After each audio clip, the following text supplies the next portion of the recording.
네, 이 오후 우리에게 주신 하나님의 말씀은 야고보서 1장 2절에서 4절 말씀입니다. 다 찾으셨으면 우리 1장 2절에서 4절 말씀을 우리 한 절씩 교독하고 마지막에는 합독하겠습니다. 제가 먼저 읽겠습니다. 네, 형제들아, 너희가 여러 가지 시험을 당하거든 온전히 기쁘게 여기라. 이는 너희 믿음의 시련이 인내를 만들어 내는 줄 너희가 알미라. 인내를 온전히 이루라. 이는 너희로 온전하고 구비하여 조금도 부족함이 없게 하려 함이라. 아멘. 할렐루야. 하나님의 은혜와 평강이 우리 모두에게 함께하기를 주님의 이름으로 축원하고 축복합니다. 지난주에는 저희가 이 말씀을 통해서 세 가지의 길이 있다고 말씀드렸습니다. 첫 번째는 이 길이 향하고 있는 목적지, 그리고 우리가 어떤 길로 가야 하는지, 그리고 이 가는 길에는 어느 지형, 어떤 지형이 우리를 기다리고 있는지, 이 세 가지가 있다고 말씀드렸죠. 그래서 지난 시간에는 우리가 어떤 목적지로 가는가에 대해서 먼저 살펴보았는데, 다시 한번 정리하면은 이 말씀을 통해서 우리가 구체적으로 보면 첫 번째는 온전하고 구비하여 조금도 부족함이 없도록 우리를 인도하시고, 그리고 우리는 그 길을 가는데 두 번째로 인내의 길을 가야 하고, 그리고 그 지형은 어떻게 이렇게 깔려 있냐면 여러 가지 시험이라는 방식으로 우리들이 주님 나라 가는 그날 그 길, 주님 나라까지 가는 그 길 가운데 이렇게 놓여져 있다라는 것입니다. 자, 그러면은 우선 우리가 지난주에 여러 가지 시험, 왜? 무슨 일 있어? 왜? 안고 있어. 안고 있어. 자, 우선 여러 가지 시험, 우리가 가는 길에 있어서 여러 가지 시험이 있다고 말씀드렸습니다. 자, 그러면서 이 여러 가지 시험이라는 것은 여러 가지 색깔이라고 말씀드렸어요. 이것은 시험이 있는데 한 가지, 몇 가지가 아니라 정말 다양하게, 정말 이 반복되는 이 시험이 끊임없이 다양한 모습으로 우리들에게 온다라는 것이었죠. 그러면서 이제 제가 욥에 대해서 말씀드렸습니다. 욥은 하나님 앞에서 참 잘 살았죠. 신앙적으로나 삶으로나 문제없이 살았습니다. 그런데 이상하죠. 욥이 당한 고난을 보니까 자녀도 잃고 재산도 다 잃어버리고 심지어는 자기 아내도 저주하고 건강까지도 다 잃어버리고, 그리고 또 자기 친하다고 했던 친구들이 찾아와서 하는 말이 너 무슨 죄가 있어서 그런 꼴을 당했냐 라고 이렇게 말을 하는 거죠. 자, 그런데 욥이 이런 저런 시험을 당하면서 결국에는 누구를 바라보게 되었다고 말씀드렸습니까? 네, 중보자가 필요하구나. 예수 그리스도가 우리에겐 필요하구나. 라는 것을 욥은 그 험난한 그 시험이라는 과정을 통해서 비로소 깨닫게 되었던 것이죠. 그래서 이 욥은 이 시험을 통해서 이제는 알게 된 거예요. 아, 내 인생에 필요한 것은 바로 예수님이구나. 그러면서 우리가 이러한 고난 속에 있을 때 이 시험을 이길 유일한 해답을 우리가 욥의 고백을 통해서 발견하게 되었죠. 우리가 시험 당할 때 누구를 바라봐야 된다는 것입니까? 하나님을 바라봐야 된다는 것. 이것을 깨닫게 해주기 위해 하나님께서는 여러 가지 시험으로 우리가 그 하나님 나라 가는 그날까지 그 시험들을 허용해 주신다. 그 순간순간마다 우리들의 이 마음을 확인하고 싶으신가 봐요. 참 그러고 보면 우리 하나님은 이렇게 표현하더라고요. 우리를 향해서만큼은 그 마음이 우리에게 향해서 독점적이시다. 이것은 우리의 마음을 하나님만 받기 원하신다라는 거예요. 하나님은 우리를 향해서만큼은 우리의 고백이 일괄되게 하나님께로만 향하기를 원하신다는 거예요. 그러니까 우리가 순간순간마다 길을 걸어가는 그 순간순간마다 우리들에게 크고 작은 시험이 있는 이유는 그 시험을 통해서 하나님이 우리들이 잘 따라오고 있는지, 하나님을 잘 믿고 있는지 그렇게 때로는 테스트하기 위한 그런 과정 중에 하나일 수도 있다라는 것이에요. 그래서 오늘은 두 번째인데요. 이 시련은 우리 성도들에게 무엇을 만들어내냐 보았더니 인내를 만들어낸다고 합니다. 우리 3절 말씀을 다 같이 한번 읽어볼까요? 시작. 이는 너희 믿음의 시련이 인내를 만들어. 아멘. 그런데 이 주제가 사실은 가장 어려운 주제 중에 하나입니다. 어떻게 인내를 만들어 가는가. 그래서요, 이것을 보다 알기 쉽게 표현하기 위해 그나마 우리가 현실적으로 비유를 들 수 있는 게 남녀 간의 사랑과 부부의 관계예요. 남자가 여자가 처음에 이제 길을 가다가 우연히 눈이 마주칩니다. 서로 이제 묘한 감정을 느껴요. 그러다가 이제 가까워지고 대화도 해보고 넌 어디 사니? 네 이름은 뭐니? 같이 차 한잔 할까? 밥을 먹을까? 하다가 이제 연애를 하게 됩니다. 연애를 하면서 이제 사랑이 크게 되죠. 그 우리 이럴 바에는 우리가 같이 한 가정을 꾸립시다라고 이렇게 마음을 먹어요. 그래서 이렇게 한 아름다운 신랑 신부가 되어서 가정을 꾸립니다. 그런데 여러분, 영원할 것만 같은 그 사랑이 결혼 생활을 하면은 더 커지든가요? 아니면은 더 작아지든가요? 커지죠. 어떤 분이 이런 말을 하더라고요. 우리가 사랑을 해야 되는데 좋아하는 것으로만 만족을 얻으려고 한다라는 이런 말을 하더라고요. 이 좋아한다는 건 무슨 뜻입니까? 좋아한다는 것은 내가 좋아하는 것을 하는 거예요. 그러니까 우리가 상대방을 좋아하면요, 상대방이 내가 좋아하는 걸 해줘야 돼요. 그런데 여러분, 사랑은 무엇입니까?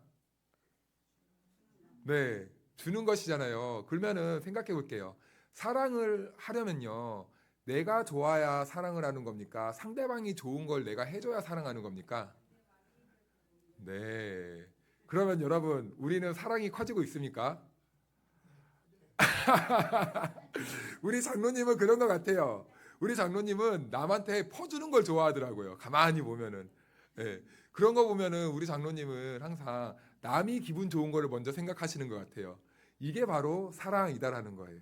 자, 그래서 자녀들을 생각할 때도 우리가 부모들이 자녀들에게 좋은 걸 해줍니까? 아니면은 내 좋은 거를 강요합니까? 자녀가 좋은 걸 해줘야 되는 게 부모의 그 마음이잖아요. 그런데 결혼하면은 사실은 사랑이 커져야 되는데 계속해서 상대방에게 내가 널 이렇게 좋아하니까 너가 나한테 이렇게 맞춰줘라고 이걸 강요한대요. 그러다 보니까 사랑이 점점 커지는 게 아니라 오히려 더 작아진다라는 것이죠. 그러면서 이 부부가 어떻게 됩니까? 갈등을 느껴요. 그쵸? 갈등을 느끼면서 막 투닥투닥하고 싸우고 막 그러는데 막 아웅다웅 살고 있는데 갑자기 덜컥 뭐가 생깁니까? 아기가 생겨버려요. 아기가 덜컥 생기니까 이 남자하고 살아야 돼 말아야 돼. 이 여자하고 살아야 돼 말아야 돼 하는데 그 아이가 무엇을 붙잡아요? 발목을 붙잡아 버려요. 그러면서 싸던 짐도 다시 풀어놓고 그렇게 10년, 20년, 30년 살아갑니다. 저랑 저 아내랑 벌써 결혼한 지 16년이 됐더라고요. 그렇게 살아가더라고요. 그렇게 살아가요. 그런데 그 정도가 되면 이렇게 어느 정도 세월이 지나다 보면 이제 그 상대방 남자와 여자가요 어떻게 되냐면요 이제 몸의 한 부분처럼 여겨집니다. 싸우는 정도 들고 또 자식을 키우면서도 정도 들고 뭐 순간순간 기쁨과 행복을 같이 공유하면서 이런 애증의 관계가 돼요. 그때부터는요 뜨겁고 열정적인 사랑의 감정보다는 이제는 서로의 정에 이끌려서 이렇게 사랑을 하게 된다고 합니다. 그래서 이런 말을 듣다 보면은 뜨거운 감정으로 사랑하는 것도 좋지만 사실은 이 정에 감춰진 사랑으로 사는 게 더 크다라는 것이겠죠. 그런데 우리는 어떤 존재입니까? 하나님과의 우리 사이에서 우리는요 하나님 앞에 서면요 냉정하게 보면요 바람난 아내와 같아요. 바람난 남편과 같아요. 항상 집을 나가는 그 여자, 남자와 같은 존재입니다. 그래서 하나님께서 이스라엘 백성과 하나님과의 관계를 이렇게 잘 묘사해 주기 위해 호세아 선지자를 부르잖아요. 호세아는 음행한 여인과 결혼해요. 고매가 결혼하죠. 남편과 결혼했는데 철 좀 들어야 되는데 도망갑니다. 그런데 그 호세아가 어떻게 합니까? 머리채를 붙잡고 막 데려와도 시원찮은데 돈을 주고 다시 사와요. 이것을 반복합니다. 그런데요, 그 여인을 위한 남편의 역할이 호세아가 되었는데요. 이 호세아는 누구를 예표하는 거였냐면은 우리를 위해 이 땅에 오신 예수님을 예표하셨던 것이라고요. 예수님은요 매일 음행하고 그런 이 하나님을 떠나는 그 삶을 살아가는 우리를 위해서 언제나 예수님을 이렇게 그 하나님은 우리를 인내하면서 기다려 주시는 분이라는 거죠.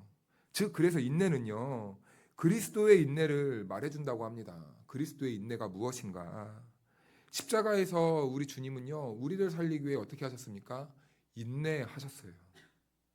목숨을 내어주시기까지 죄인들을 위해서 끝까지 참고 견디고 인내해 주셨다는 겁니다.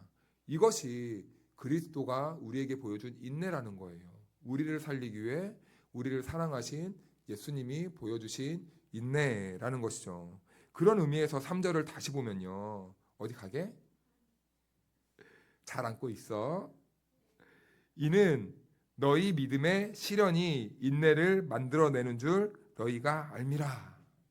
이는 너희 믿음의 시련이 인내를 만들어내는 줄 알미라. 놀랍게도 욥의 인내는 욥이 스스로 결단해서 내가 참아내야지 그 인내가 아니라요. 하나님이 욥을 기다려 주신 거였더라고요. 우리는 가끔 우리가 잘 참는다고 생각하는데요. 아니더라고요. 하나님이 우리가 하나님 앞에서 납작 엎드릴 수 있도록 그 시간만을 하나님은요. 우리를 낳으실 때부터 기다렸더라고요. 그래서 하나님께서는요. 우리를 때때로 이 시험으로 인도하신다는 겁니다. 그 시험이라는 과정을 통해서 우리가 납작 엎드리기를 우리 주님이 원하신다는 거죠. 그때까지를 우리 하나님이 기다려 주셨다는 겁니다.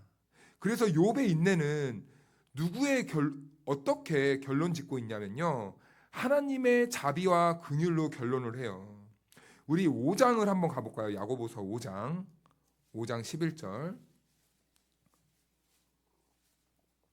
욥이 인내를 잘한 것 같은데요. 가만히 보니까 하나님이 욥을 향한 이 자비와 긍휼로 인내해 주셨더라고요. 우리 같이 한번 5장 11절 말씀을 다 같이 읽어보겠습니다. 시작. 보라, 인내하는 자를 우리가 복되다 하라니 들었고 주께서 주신 결말을 보았거니와 주는 가장 자비하시고 긍휼히 여기시는 이시니라. 아멘. 욥이 하나님께로 돌아오는 그때까지 하나님이 긍휼과 자비로 그를 돌보셨다라는 겁니다. 욥이 인내를 만든 게 아니에요. 욥을 향한 하나님의 길고 긴 이 기다림이 욥의 인내로 통해 보여진 것뿐입니다. 그래서 이 욥의 인생과 우리들을 보면요. 그 안에 의가 없다는 것을 드러내는 그 시간이 바로 이 시험의 시간이었다는 거예요. 그리고 새로운 의에 눈을 뜨게 하시는데 욥이 이런 고백을 하죠. 내가 전에는 귀로만 들었지만 이제 눈으로 주를 보나이다. 이렇게 고백하는 겁니다. 그래서 여러분 지금 혹시 어려움 과정 속에 있으십니까? 이것을 내가 어떻게 견뎌야할까 그 자리에 있으십니까? 그런데 여러분 이 과정은 오히려 우리에게는 축복입니다. 축복이에요. 하나님의 사랑을 더 열렬하게, 더 절실하게, 더 우리의 피부로 깨닫고 느낄 수 있는 그런 시간이 될 수 있다는 것이죠. 그 시간으로 우리가 들어가기 위해서 우리가 해야 될 게 있습니다. 우리가요 하나님 앞에서 두 손 둘반 드는 거예요. 포기하는 거예요. 하나님, 제가 이제는 제 힘으로 안 되겠습니다. 도와주십시오. 도와주십시오. 저 어떡합니까? 저 숨 좀 쉬고 싶은데 좀 살려주십시오. 하나님, 이걸 어떻게 제가 이 일을 감당합니까? 하나님이 해주셔야죠. 저를 여기까지 인도하셨으면 아니 이제는 좀 하나님 해주셔야죠. 라고 제가 기도를 합니다. 여러분 근데 이거는 저를 드러내기 위한 게 아니라 이것이 우리들의 솔직한 고백이 되어야 되지 않을까요? 하나님의 자녀들의 저는 못합니다. 어떻게 합니까? 주님이 도와주셔야죠. 주님이 해주셔야죠. 제가 불안해서 이렇게 어떻게 삽니까? 숨 막히는데 답답한데 주님이 이 문제를 해결해 주셔야 제가 순 좀 쉴 거 아닙니까? 사랑하는 여러분, 하나님은 우리가 하나님 앞에서 납작 엎드리길 원하세요. 우리가 납작 엎드릴 때 주님의 은혜가 우리들을 평안으로 안심시켜 줄 줄로 믿습니다. 그래서 마지막 세 번째는요. 우리 본문 4절을 다 같이 한번 읽어볼까요? 시작. 천천히 가겠습니다. 1장 4절.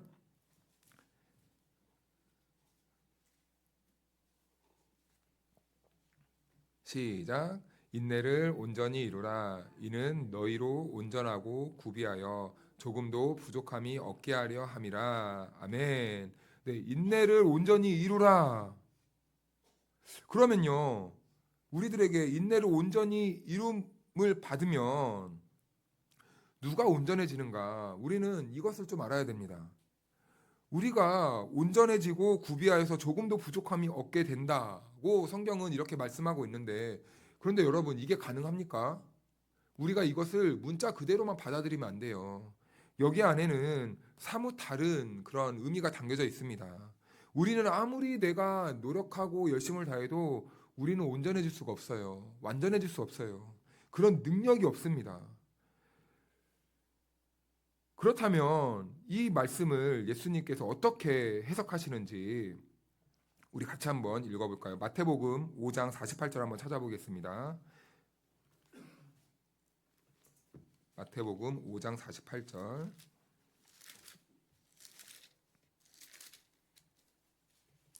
신약성경 7면입니다.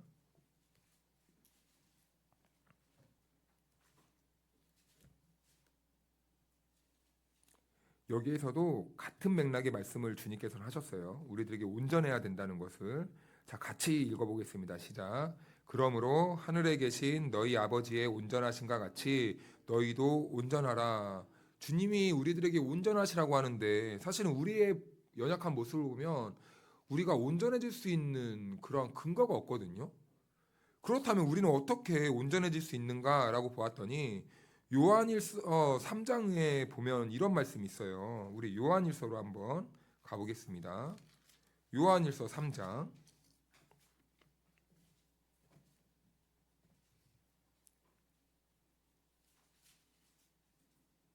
우리가 온전해질 수 있는 방법이 기록되어져 있는데요.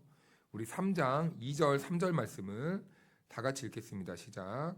사랑하는 자들아, 우리가 지금은 하나님의 자녀라. 장래에 어떻게 될지는 아직 나타나지 아니하였으나 그가 나타나시면 우리가 그와 같을 줄을 아는 것은 그의 참 모습 그대로 볼 것이기 때문이니 주를 향하여 이 소망을 가진 자마다 그의 깨끗하심과 같이 자기를 깨끗하게 하느니라. 아멘. 그의 깨끗하심과 같이 자기를 깨끗하게 하느니라. 우리는 어떻게 깨끗해질 수 있냐면 예수님이 깨끗해지신 것 같이 이렇게 기록되어 있는데 이 말은 이런 의미입니다. 우리는 그리스도의 보혈로만 깨끗함을 얻을 수 있다라는 거예요. 우리의 힘과 능력과 노력과 나의 열심이 아닌 우리는 어떠한 근거도 자격도 없지만 그리스도의 십자가에서 흘리신 그 보혈의 능력으로 우리가 깨끗하여질 수 있다라는 것입니다. 그래서 여러분 우리는요. 죄를 지으면 지을수록 우리가 날마다 우리가 신앙이 더욱더 성숙해지면 성숙해질수록 항상 우리는 더 주님의 품으로 나올 수밖에 없습니다. 왜냐하면요. 우리가 살다 보면요. 더욱더 신앙이 깊어지고 신앙생활을 하다 보면요. 우리는 계속해서 우리의 한계와 연약함을 느낄 수밖에 없잖아요. 나는 연약하고 나는 참 근거도 없고 나에겐 힘도 없고 나에게는 죄를 이길 수 있는 능력도 없는데 어떻게 해야 될까라는 것을 우리가 신앙생활을 하면 할수록 더 절실하게 느끼게 됩니다. 숨만 쉬어도 죄를 짓고 사람만 만나도 죄를 짓고 밖에만 나가면 죄를 짓고 저도 부끄러운 고백인데 순간순간마다 안 그래야지 하면서 항상 이 무단횡단하는 저희 아내를 줄줄줄 쫓아다닙니다. 저희 아내를 쫓아다녀요. 네, 안 그래야지 하면서도 사실은 순간순간 잊어버리고 내 편리함대로 그렇게 편리함을 쫓아다니는 게 이유가 무엇입니까? 저기까지 언제 가? 귀찮잖아요. 그러니까 편리한 것을 선택해 버리는 거예요. 뭐 이게 죄냐 아니냐를 놓고 따지는 건 아니지만 이렇게 우리는 밖에만 나가면요 무의식적으로 계속 연약해져요. 세상에 노출되면요 우린 계속 연약해집니다. 그러니까 우리는요 살면 살수록 더 큰 죄만 지을 수밖에 없다는 것을 우리는 알게 돼요. 그러니까 이 믿음 있는 사람들, 신앙이 성숙해진다는 것은요 이런 연약한 나를 인정하고, 그래 내가 주님의 보혈로 내 죄를 씻음 받을 수 있지, 용서받을 수 있지, 이러한 믿음과 담대함과 확신을 가지고 더욱더 주님 앞에 나와서 주님 저 좀 도와주시고 이 죄 많은 저를 용서해 주시고 오늘은 어제보다 그래도 한 번은 좀 더 죄를 짓게 하시고, 이왕이면 부정적인 생각보다 좀 긍정적인 생각도 하게 하시고 도와주십시오. 주님의 능력이 없으면 저는 거룩해질 수도 없고 깨끗해질 수도 없으니 주님이 저를 도와주셔야죠. 이렇게 엎드릴 수밖에 없다라는 것이죠. 그래서 우리는 주님의 그 보혈의 능력, 은혜가 아니고서는 우리는 죄를 이길 힘이 없다. 그래서 우리는 늘 우리가 깨끗해지기 위해서는, 우리가 온전해지기 위해서는 예수님의 십자가, 그리스도의 은혜만을 우리가 붙잡아야 된다는 것입니다. 그리고 두 번째는 아들이요, 탕자가 있잖아요. 세상에 아버지가 살아계시는데요. 아버지가 죽으면 저에게 줄 유산을 미리 땡겨서 주십시오. 이래가지고 자기 지분을 받고 나가잖아요. 자, 유산을 달라는 것은 그 아들이 지금 아버지를 어떻게 생각한다는 겁니까? 예, 죽은 것으로 여겨버리는 거예요. 이건 말도 안 되는 거죠. 아버지를 죽이고 나가버린 거예요. 그런데 이런 아들은 어떻게 해야 되냐면 신명기 율법에 보면 돌로 맞아 죽어야 됩니다.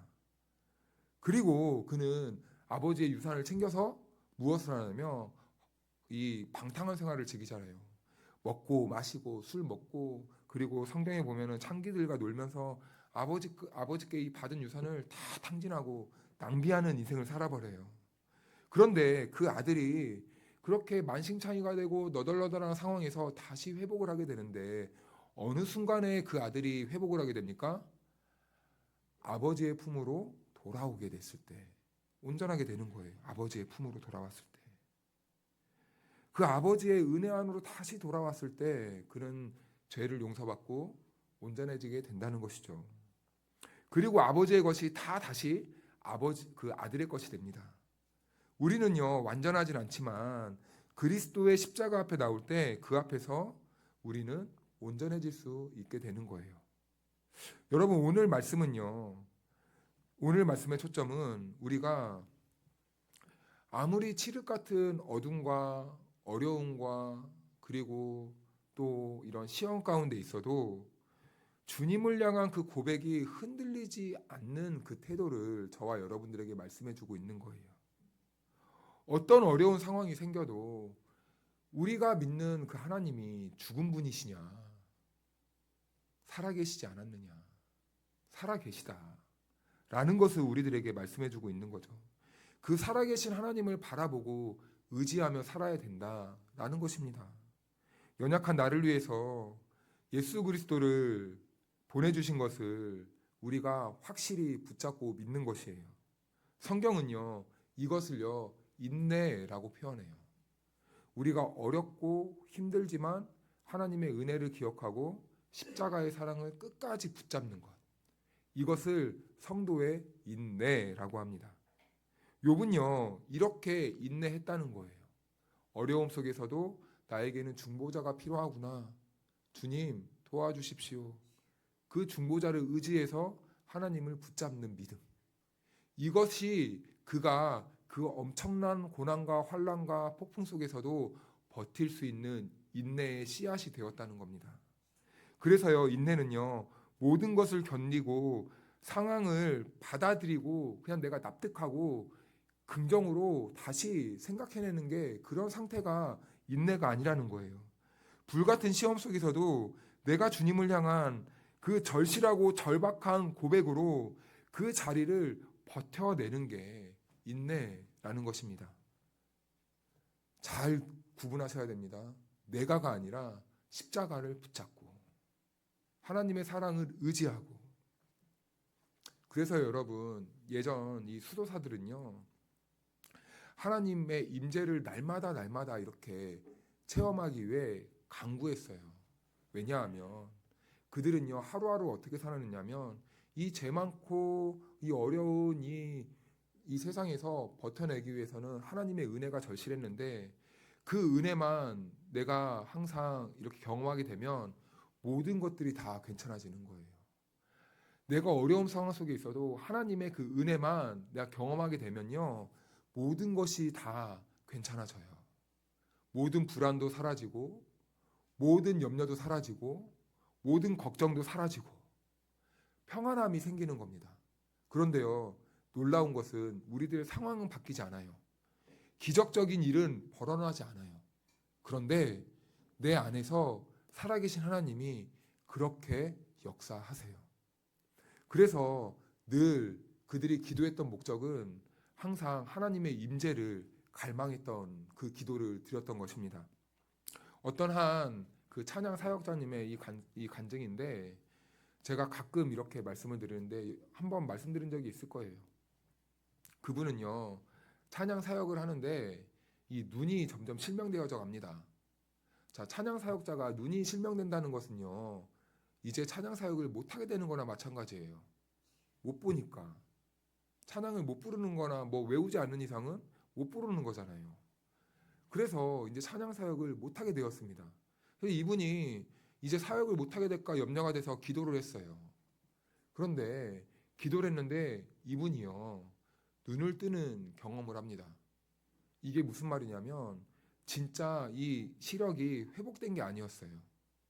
그럼에도 불구하고 하나님을 볼 수 있는 눈이 열렸다는 거예요. 이런 어려운 상황 속에서도 하나님을 향한 간절한 소망이 하나님을 찾는 그 소망이 되자, 그 어려움이 하나님을 찾는 소망으로 바뀌자 하나님이 그에게 하나님을 볼 수 있는 눈을 열어주신 거예요. 그래서 지금 상황은 여전히 눈이 감겨져 가요. 시력을 잃어가요. 그런데요, 그분은 오히려 기쁨으로 살아갑니다. 왠지 아십니까? 살아계신 하나님을 보았기 때문이죠. 그 절망 속에서도 살아계신 하나님이 나와 함께 하시고 있다는 것을 볼 수 있었습니다. 사실은 욥도 그것을 본 것이죠. 어려움 속에서 하나님을 향해 하나님을 붙잡으려고 할 때 하나님을 볼 수 있는 눈이 열리게 된 겁니다. 여러분, 우리가 어려울 때 살아계신 하나님을 볼 수 있는 영안이 열리면 다 된 겁니다. 끝난 겁니다. 더 이상 무엇이 필요합니까? 살아계신 하나님이, 비록 우리는 어렵고 절망 속에 있지만 살아계신 하나님이 경험되고 체험되고 우리가 믿음의 눈을 들어 영안으로 우리가 하나님을 볼 수 있다면 무엇이 여러분 근심과 걱정과 염려입니까? 하나님 나라가 있음을 더 확실하게 되고 우리가 이 세상의 삶이 끝이 아니라는 것을 더욱더 분명하게 알아가는 것인데, 그것 말고 우리가 더 좋은 것이 무엇이겠습니까? 사랑하는 여러분, 인내해야 되는 상황 속에 있으십니까? 먼저는 그리스도를 바라보시고 그리스도를 통하여 살아계신 하나님을 볼 수 있는 영안이 열리시길 주님의 이름으로 축복합니다. 그래서 어떤 고난과 어려움 속에서도 살아계신 하나님과 그 모든 상황을 믿음으로 승리하며 살아가는 저와 여러분들이 될 수 있기를 축복합니다. 우리 같이 기도할까요?